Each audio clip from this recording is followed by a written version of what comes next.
ലോകാവസാനം വരെയുള്ള മുഴുവൻ മനുഷ്യർക്കും സമ്പൂർണമായ ഒരു ജീവിത വ്യവസ്ഥ ഉൾക്കൊള്ളിച്ചുകൊണ്ട് പ്രവാചകൻ മുഹമ്മദ് മുഖേന ദൈവത്തിൽ നിന്ന് അവതരിച്ചു കിട്ടിയ വേദമാണ് ഖുർആൻ.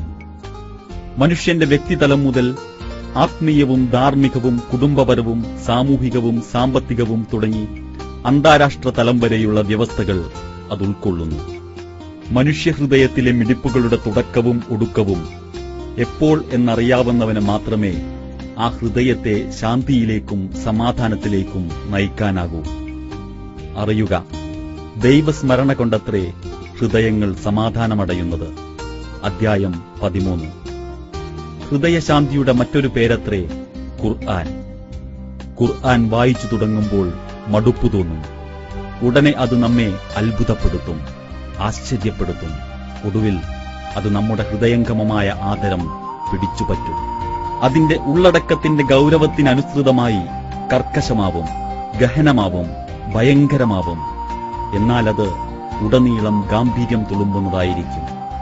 ഈ ഗ്രന്ഥം യുഗയുഗാന്തരങ്ങളിൽ ശക്തമായ സ്വാധീനം ചെലുത്തിക്കൊണ്ടിരിക്കും.